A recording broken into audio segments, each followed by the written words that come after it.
Hello everyone, welcome or welcome back to my channel.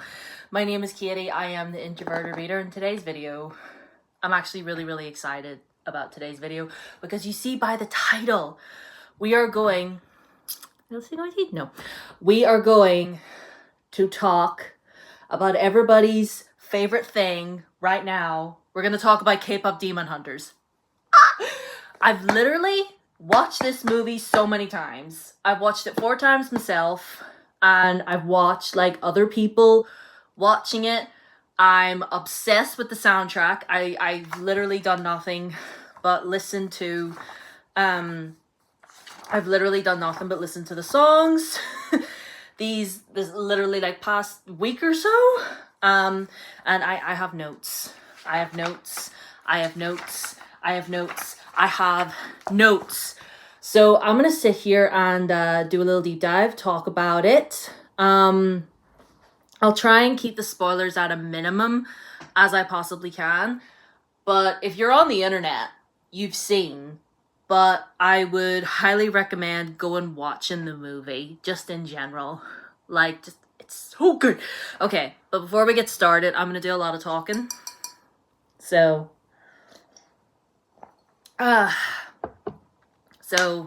we drink a Coke there to keep the sugar and the caffeine to keep me going, and get your beverage of your choice. So, okay, so K-pop Demon Hunters is an animated movie which follows our 3 main characters, Rumi, Zoe, and Mira. And basically they are descendants of this long line of demon hunters whose job it is to use their voices and their music to keep demons from to keep the barrier up between our world and the demon world, to stop demons coming into our world. So it's like, by day they're K-pop stars, but then at night they're like demon hunters another time. Do you know what I mean? And they're amazing. And our girl Rumi is the main girl. She's hiding a secret. She is part demon, and she has the demon patterns like on her skin, and in order for her to be rid of those, they have to make the barrier the strongest that it can possibly be. And she's, yeah. So her mom passed when she was younger. Her mom was actually part of the trio before them. But she passed away, and she was brought up by one of the others, by this other woman called Celine. And it's Celine that is just like, cover up your markings and don't let anybody see. So anyway, that is the bare bones of the plot, essentially. There's a lot more to it than that, but I guess I just wanted to give the lowdown. I just wanted to keep the me giving you the synopsis as simple as possible, because that's all really I knew about it going in. So anyway, so let's talk about these characters, shall we? So obviously I've mentioned her, Rumi. She is the main girl of Huntrix. That's the name of the K-pop group. She's our main girl. At the beginning of the movie, she's described as pop star royalty because obviously her mom was before. And, she is the one with the amazing singing voice that gives the shield or the Hunmun its power in order to stop the demons from coming forth into the human world. And then there's Mira, who is the visual and lead dancer of Huntrix. She's amazing. We love her. And she is sort of described as like a wild child, like black sheep of her family. And she seems scary, but underneath it all, she is, Mira's very loving. Mira's very a loving person. And she sees the other 2 members of Huntrix as her family because they accept her for who she is and she doesn't have to pretend. So, and then there's the 3rd member, Zoe, who is the youngest member. She's the one that writes all the raps and the lyrics for them. And she's very outgoing and bubbly and very like hyper in a way. Love Zoe. Zoe is adorable. And yes, she is she grew up in America and then came over to Korea to become a K-pop star, which a lot of K-pop stars do tend to do. If you're a fan of it, then I'm sure you're familiar with a lot of, let me just straighten you out, with a lot of K-pop stars that came over from like America or Canada or Australia or somewhere to Korea to pursue their dreams. So those are our three main girlies. That's the basis of the plot and our brief description of our three main girlies. Now throughout the movie, they're, just living their lives. They put out a new single, and Rumi is starting to have trouble with her voice. Because her patterns are spreading more, and she's overworking herself. She's the type of person that doesn't really know how to relax. But then enter the Saja boys. That's Saja. Saja. Saja boys. Jinu, Mystery, Baby, Romance, and Abby, or Abs, as he's called. Now, these guys just appear out of nowhere. And it's like, who are they? And it turns out they are demons who have disguised themselves as a boy man to be like Huntrix's competition and to steal away their fans, because it's the magic of the fans and all of them coming together that gives the Honmun its power. So they're just like, okay, we're gonna steal your fans, and then the Honmun will, not be strong anymore, and then the demons can come through and steal everybody's souls and feed their demon king. I know. And like their entrance in this movie, everything. Jinu is everything to me. Like, we don't really get that much from the other four. But like the other four are kind of like they're kind of modeled after like your stereotypical male K-pop idol. And I guess if you're a fan of K-pop, then you understand what I'm saying, but still we don't like stereotype in this house.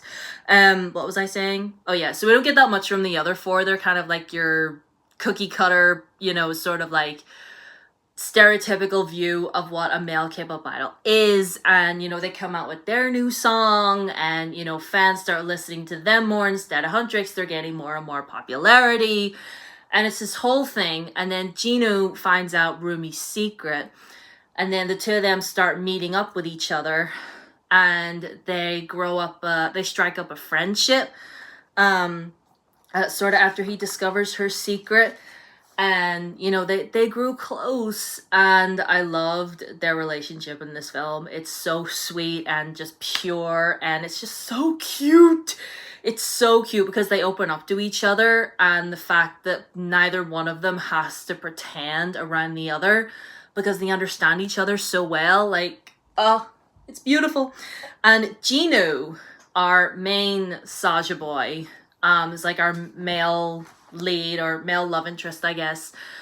He's a really, really interesting character. We first meet him, and he's just like, he's just a demon that's come through to, the human world to, get in between, Huntrix and their fans and steal them away, and, using his looks and like singing voice and everything. But then as the film goes on, you get to know him a little bit better, and you find out that he's a lot more than what he seems. And I love him. He has actually, and like as it goes on, we find that he has been sort of enslaved by the Demon King in the Demon Realm for like 400 years. And you get like flashes of his past and what happened. It's not really all that clear. I mean, they go into it in the film, but I don't know, concerning Jinu's past, I still have a lot of questions. And those of you that are watching this that have watched the movie, how did you feel about all of that? Like, did you truly believe, that what we saw was actually what was happening, with him in the past? Which is why I really, really hope that one day we get a prequel about him and his past, and, just really what happened? What happened there, Jinu? What really happened? Like, I just want to know. So that's that's me rambling, I guess, about, some of the characters and the plot and stuff.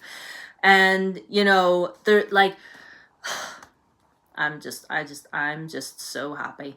What other I loved about this film? Now, I mentioned this before, the songs. The songs in this film, are you kidding me? Every single song on this soundtrack, there are no skips. There are no skips because every single song is a bop. Every single song is a bop. Like, I haven't listened to any other music in like the past week or so other than this soundtrack. Like, I'm not kidding. Like, the duet that Rumi and Gino sing together, I can't.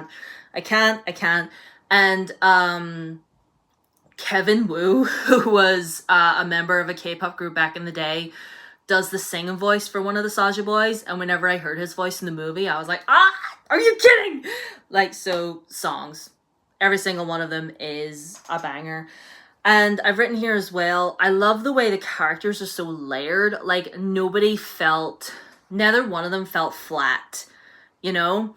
Like, even, you know, like Zoe, Mira, Rumi, Gino, even Bobby, their manager, do you know what I mean? Like, every single character had a part to play. Like, nobody felt flat. Nobody felt, like, pointless or whatever. I do feel kind of bad for the other 4 Saja boys because I was just like, I kind of wanted to know a little bit more about them. There was actually, I was seeing on Threads, because my entire feed on Threads right now is this film. Somebody was saying on Threads, that they have like a fan theory that the other 4 Saja Boy members are, that they used to be human, but they were like a K-pop boy band in the human world, but then stuff happened with them and they ended up in the demon realm, like selling their souls to the devil sort of thing. And I was like, that actually, there's a metaphor in there, but we'll not get too deep today.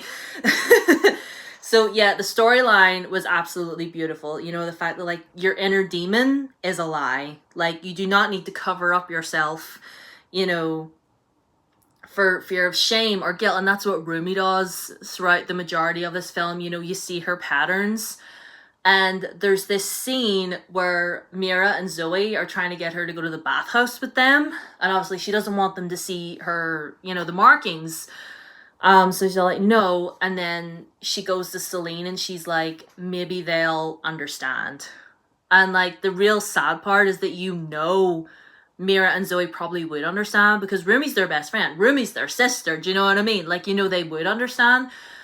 But it's Celine that like drives into her head that like, no, it's bad. Like, they can't be seen. Like, our fears and failures can't be seen. You have to keep them covered up. And the only way that you'll ever be happy is whenever they're gone. And, you know, somebody also on Threads as well, like, I've just been on Threads, just deep diving, you know, saying that Celine is the villain. I don't see Celine as a villain. I see Celine as someone who is just a product of her time. You know, she was someone that grew up in that time when, you know, the people before her telling her all these things, being all like, you know, don't be showing your fears, don't show your failures, you know, demons are horrible. And, you know, like, what am I trying to say? I'm trying to say that Celine is not the villain, essentially, is what I'm saying. She's just someone who was taught a certain thing and believes the certain thing wholeheartedly and just drills that into Rumi again. Like, it's not and like the scene with her and Rumi at the end, and Rumi just like screaming at her like, why can't you love me? And Celine's like, I do. And she's like, all of me. Like, why can't you just accept all of me for who I am? And like, oh, it breaks my heart every single time. And I adored how in the end Rumi just embraced it.